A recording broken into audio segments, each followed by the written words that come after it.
Hi, my name is Lori Burke, and I'm the Executive Director for the local office here in Southwest Florida of Mothers Against Drunk Driving, or MADD.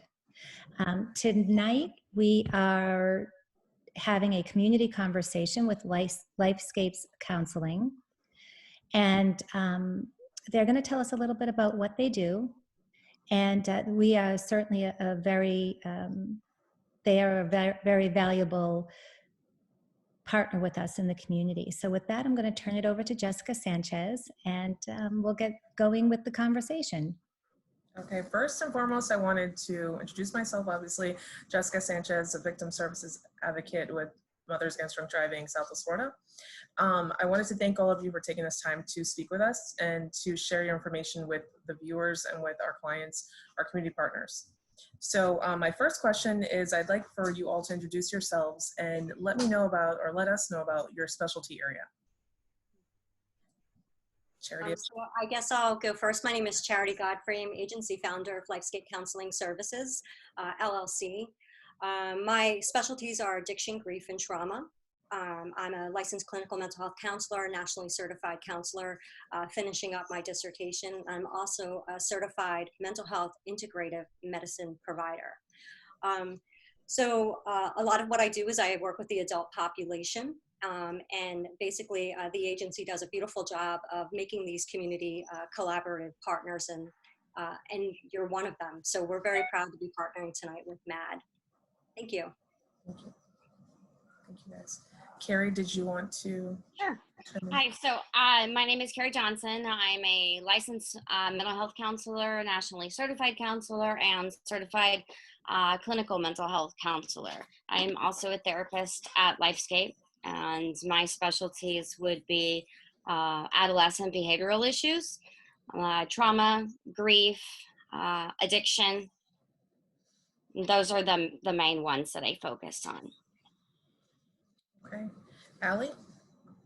Hi, so I'm Alessandra, or Allie for short. I'm also a therapist here at Lifescape. I'm a registered mental health counselor intern, as well as a certified clinical trauma professional. So I do focus working with adults on addiction recovery, specifically with trauma recovery and healing, as well as anxiety and depression. And then of course we see combinations of those within patients. You're not always going to see just one of those issues.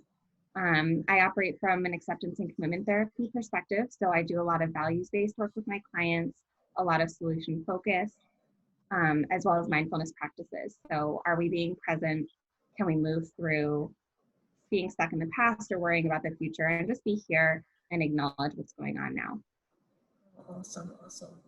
So Denisha, did you want to share your experience? Yes.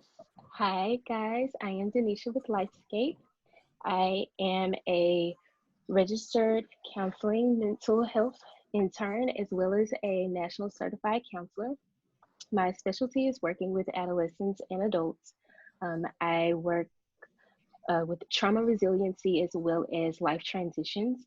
I come from a holistic approach, so I use techniques such as expressive artwork, play therapy techniques, and including mindfulness to address grief and trauma, as well as depression and anxiety. Wow, you all have so much experience. I mean, that's amazing, amazing. You guys are, I'm sure you guys are awesome. So, okay, I have a question. So how are you all doing during this time, especially with the pandemic, with everything so uncertain? How are you all? Self-care, how's everything going? Mm-hmm. Well, I'll start. For me, self-care, because I'm doing so much therapy during this time, both in office and teletherapy, so it can be exhausting if you allow it. So my self-care has really just focused on being mindful.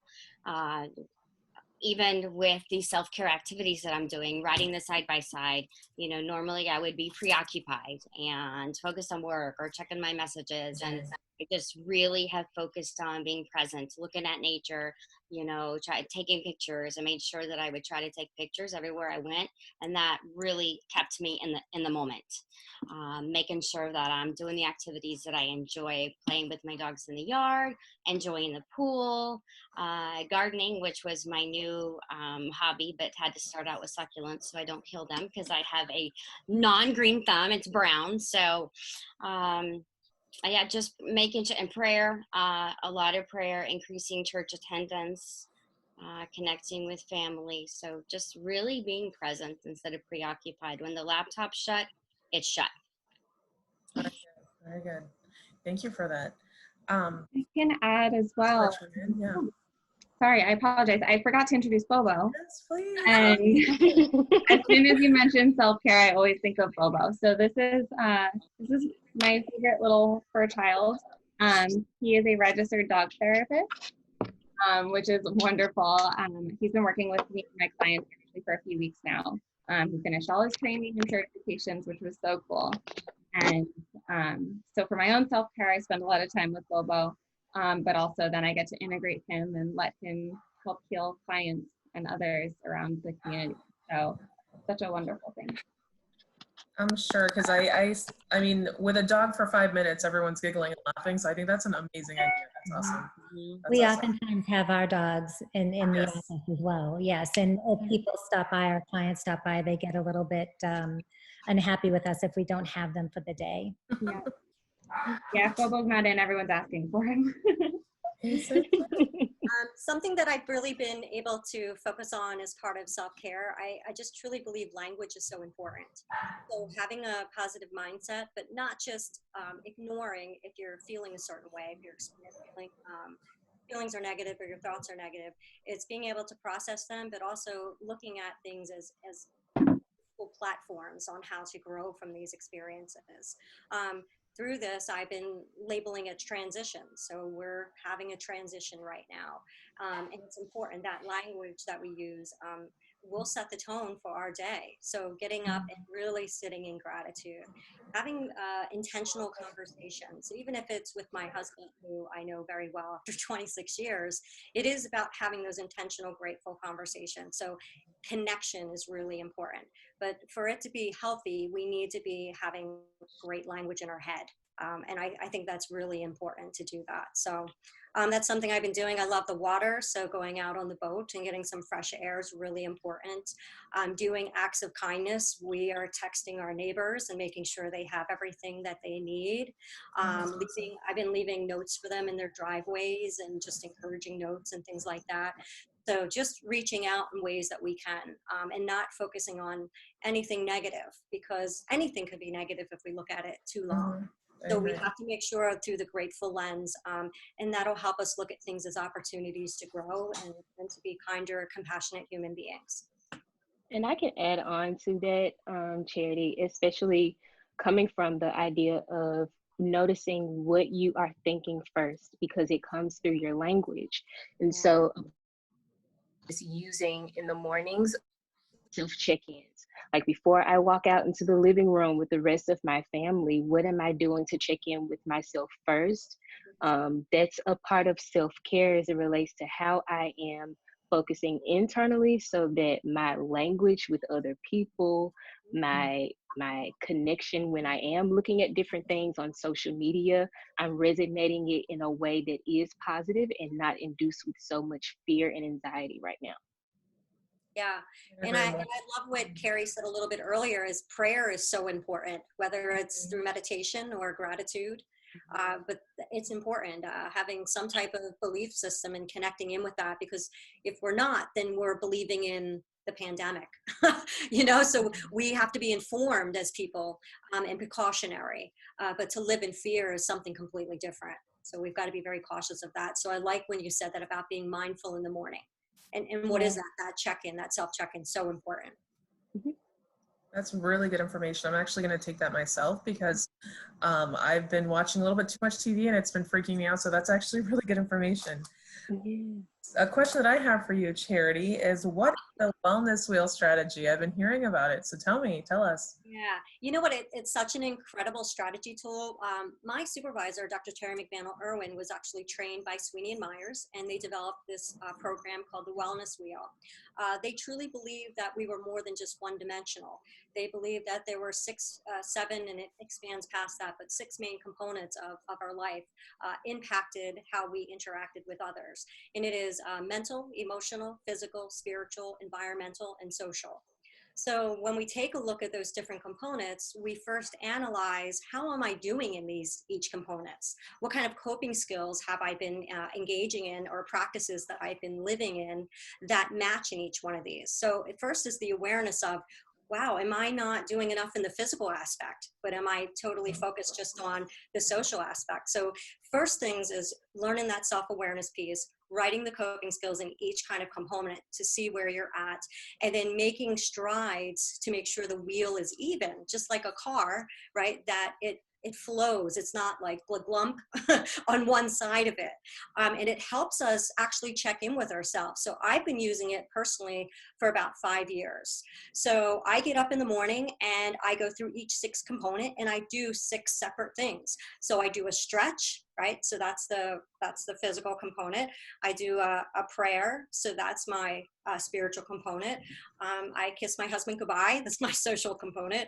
And my mental and emotional are deeply attached because I do gratitude, and then I express emotion through that. So I can, if I miss any kind of my morning routine, I literally can tell in a couple of hours, because whatever I didn't invest in, any of those components, will start to show.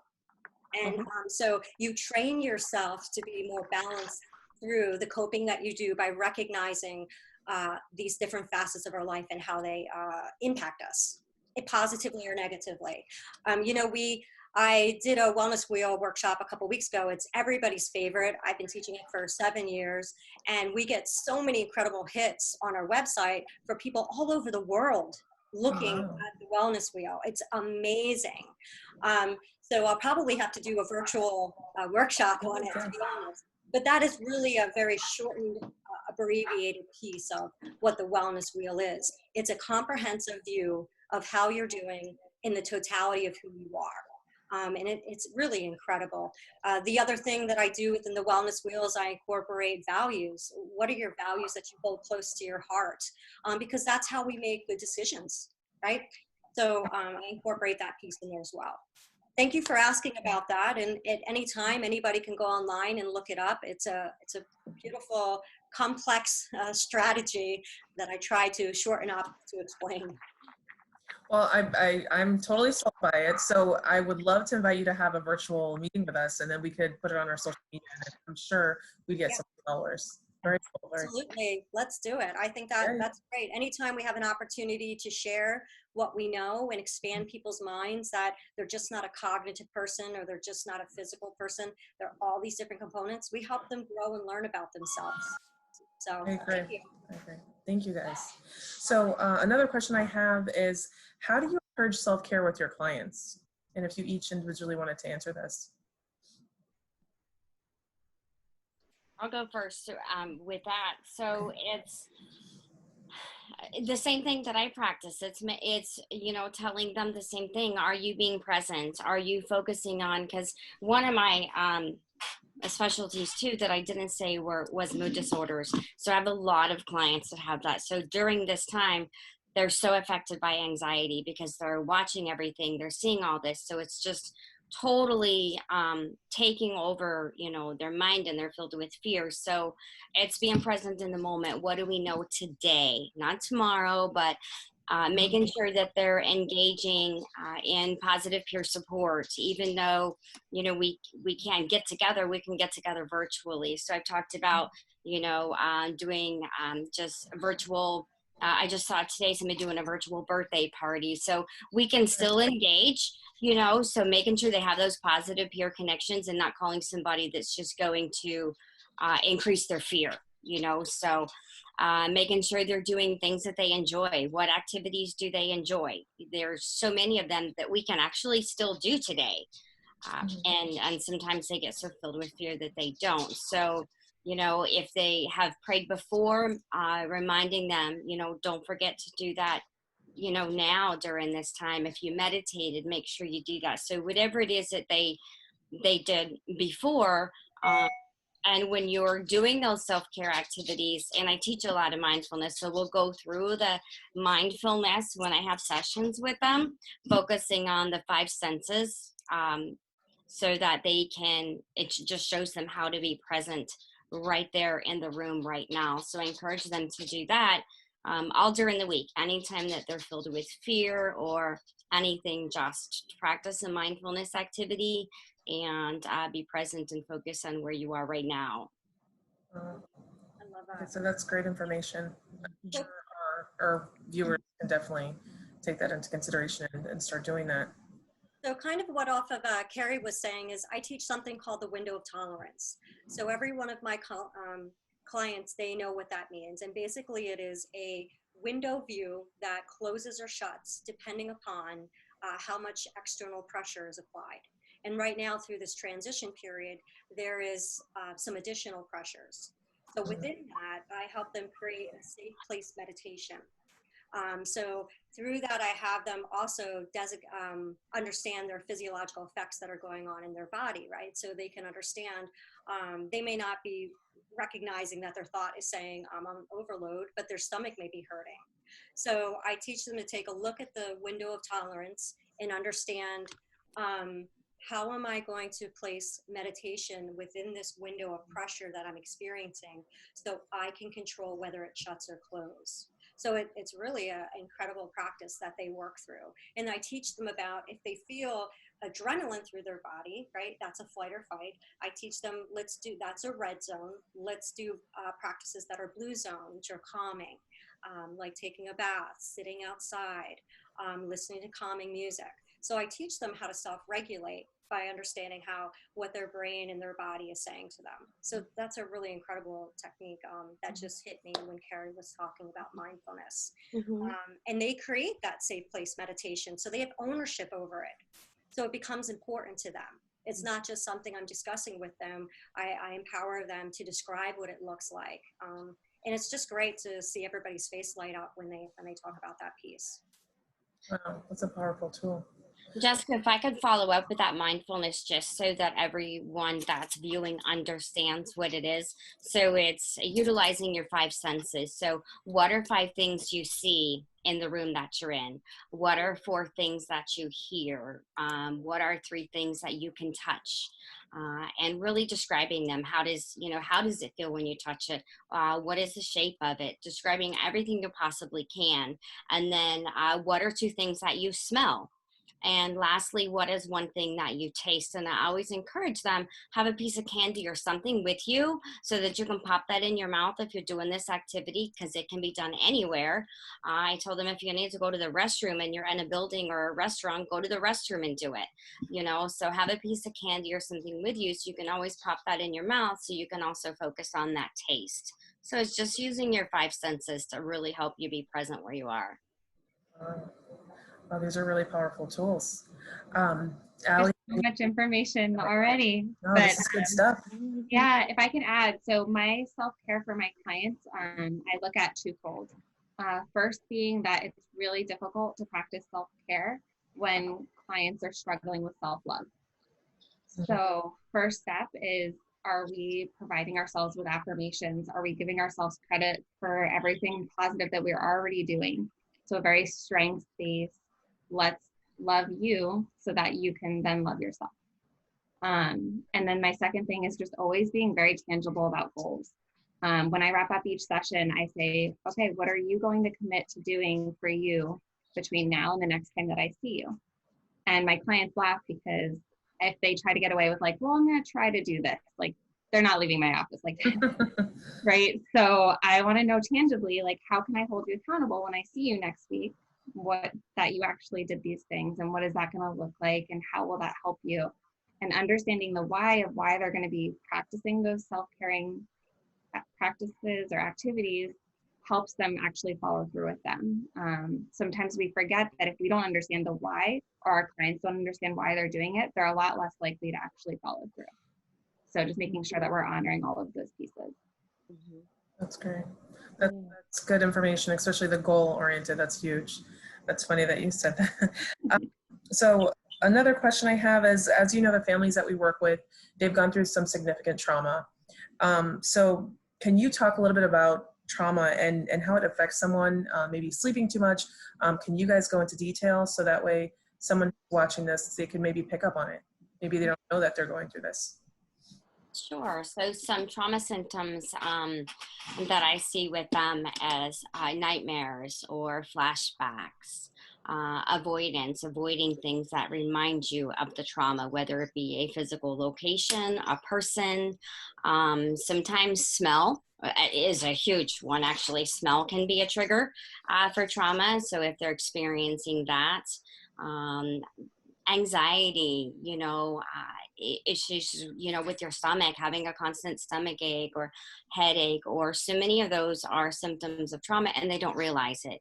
So when they have those, then we can really start talking about, what is it that happened in your life. And a lot of times when you say trauma, they think that it has to be really, really, really bad in their mind. That's how they think of it. But it's anything significant that happened in your life that would have caused a lot of discomfort, or trauma is relative to the person. So making sure they understand that it doesn't matter what you think trauma is for someone else. If it was a trauma for you and it was traumatic and significant, then it is trauma. It doesn't have to be as bad as they think it is with other people. So the nightmares, the flashbacks, the avoidance, there's so many different things that can relate to trauma. Yeah, and if I can add some of the first few things that I go over with my trauma survivors in terms of educational pieces of things that don't get talked about are that there are no negative responses to what you're experiencing, only natural responses. And being able to take away the stigma of it's not negative that you're feeling depressed right now or that you're feeling anxious. This is an entirely natural way for your body to respond to what you've been through. And that's okay. And then we're going to be able to process it and move forward. But even just taking away the stigma of this wasn't your fault, this isn't negative, your body is responding exactly how it was designed to, given the circumstances. And helping them understand that every time they're having a memory or a flashback, as Carrie was talking about, of this experience, their body doesn't know the difference between it being a memory and them re-experiencing it. So their body is going through this all over again. And so then we get the chance to fix that in terms of, well, let's talk about it in a comfortable, safe setting where now that new memory is going to get to replace the existing memory of the exact experience. Mm-hmm. And it's a really, really powerful thing for our clients. And Allie, to kind of piggytail off of that, something that I've done, because I'm a very visual person, so I try to show them just visually how it affects them. So when something significant, traumatic happens to them, so it kind of like, it joins them, right? So here's the activity and here, or the trauma, and here's them. So it becomes them. So once we process that and work through that, it separates. So the trauma still happened, but every time they smell something, see something, hear something, see a person, that they don't re-experience that trauma every single time. It never goes away, but it separates them. So they're not emotionally in that moment every single time there's a reminder of that trauma. And just that visualization really helps them understand that they can break free from that and not experience that every time. Those techniques that Alessandra and Carrie are talking about, the purpose of them is to create resiliency in the client. Mm-hmm. To piggyback on that, a part of resiliency and going back to the question of self-care and how to incorporate the two right now is because some people are taking the time period that we are in as a traumatic experience. Yep. And so if we are putting it into a space that this is an opportunity where we can reframe how we are looking at this. So if my trauma stems from, well, before I may have lost my job and what that looked like in that time period. And so having that experience now of lack of finances or not even being able to be around your loved ones and your family members. Some people are considering that as a traumatic time. And so when you look at the self-care on when you're having a trauma experience, sometimes it's in the current moment being able to redefine what I'm going through so that it is a resilient. So in this of encouraging people to not look so much look at what we're losing or what we are going without that can be interpreted as trauma, but what are we gaining in this moment? So yes, we have more time on our hands. Can we be more creative so that we are not focused on our traumatic thoughts? Can we put more time into talking on the phone to loved ones because we can't see them in person? So it's a matter of redefining how we are looking at this present moment so that it is resiliency and not so much of a traumatic experience. Excellent. That was Yeah, great. that was powerful, very powerful.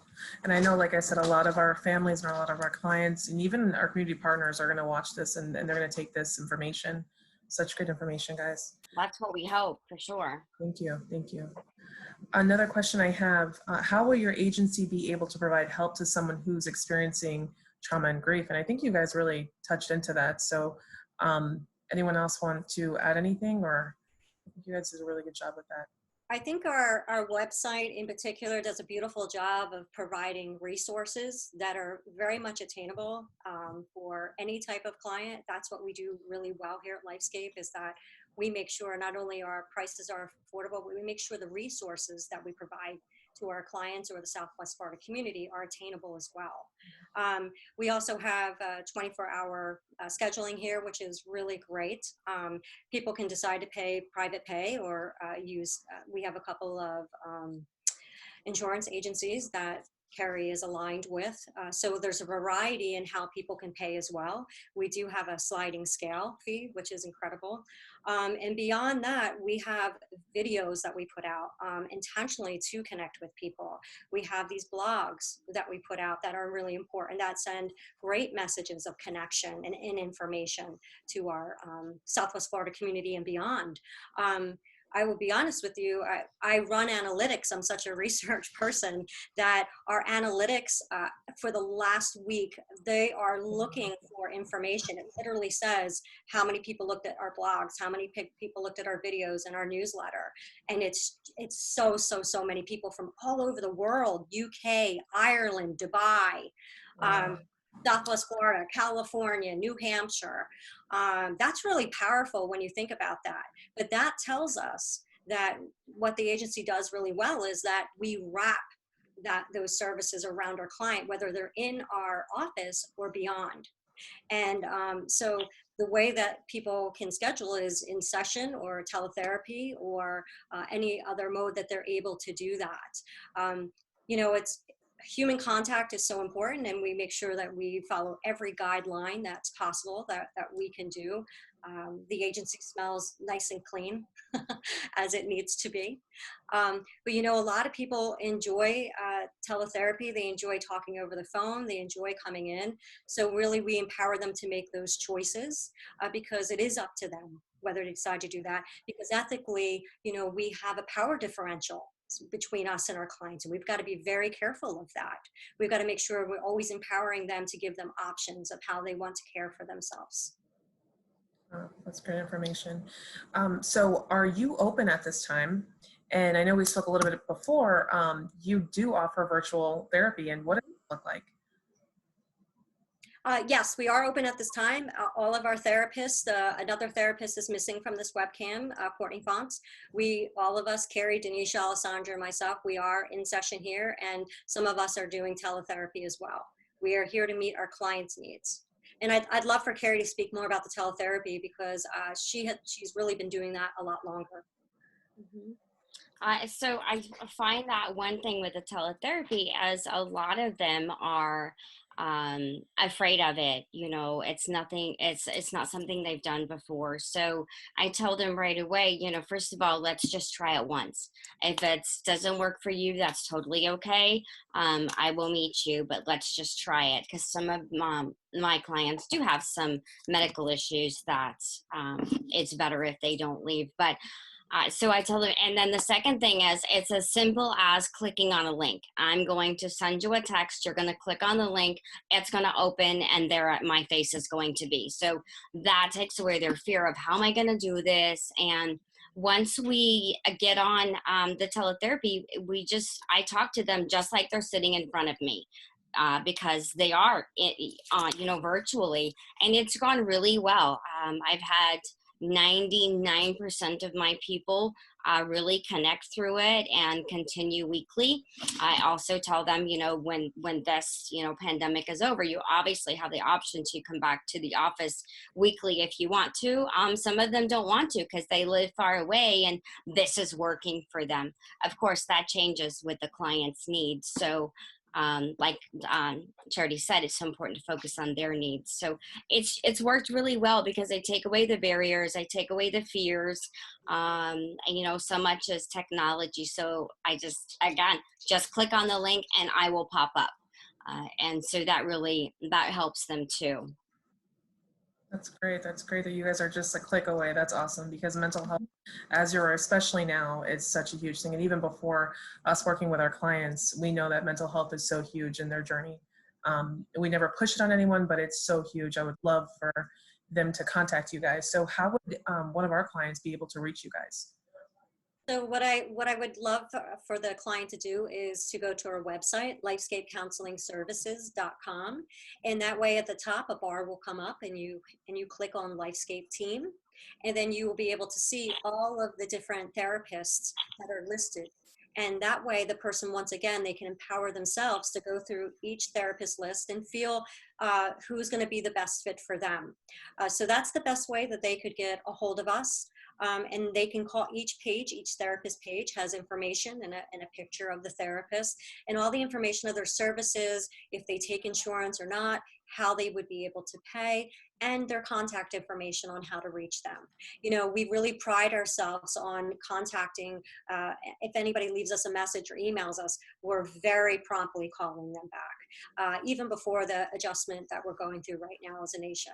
So I think that that's the best way for them to get a hold of us. We're located in a wonderful area. We're off of College, so Cape Coral is right there. We have a lot of people that come from Lavelle and Lehigh Acres. I have people that travel from Sarasota, and Tampa that come down. I think once people feel connected with their therapist, they will show up. And that's such a great honor because they're literally showing up for themselves. They're not showing up for us. And that's really incredible to be a part of that journey with them. So that's how they can begin their journeys, by contacting us through Lifescapecounselingservices.com, our website. The beauty in teletherapy too is because we're licensed in Florida, we can literally provide therapy to any person that resides in Florida via the teletherapy, regardless of where they are. So that's wonderful too, that we can just outreach to so many people and be a resource to anybody that resides in Florida. Yeah. That's awesome. Well, I know that we have 7 branches, and I would love to give your information out and, share with the other victim advocates, because I'm sure, like I said, especially now, I'm sure people are reaching out. Yeah, I will tell you, Jessica, we've gotten so many new calls in the last couple of weeks, and it's really important for the community to know that mental health counselors, therapists are essential workers. With everybody being confined at home, everything is being exacerbated. And a couple of those very scary incidences are domestic violence. So in the last couple of weeks, I've had some tremendous calls come through. And that's one of the reasons that, when we do our clinical meetings here in the morning, we, on a Wednesday, particularly this Wednesday, we asked everybody, how are you doing? Because we have got to take care of ourselves because of the levity of everything that's going on, right? So we want to make sure that people are safe, and it's important to really be checking in and be available for people. So we really appreciate doing the video and you passing on our information. Well, you guys are rock stars, and I want to thank each and every one of you. You guys are so awesome, and I love what you guys do, and thank you so much. We value you guys so much. And I'd like to just I'd like to just say one more thing. And Charity, I really want to recognize you for being part of our Walk Like MADD every year, so that when people, if some of our some of the members of our community are feeling overwhelmed, whether at, again, the Walk Like Mad or our family tribute, that you're there and your team is there to field any questions or any feelings that might come up that are unexpected. So we truly appreciate that as well. You're a really wonderful community partner with us. Thank you. We're Thank you. grateful for you guys. All right. Thank you guys so much for everything. Yeah. Yeah. Thank you. Stay safe. Bye. Bye. Lifescape cares.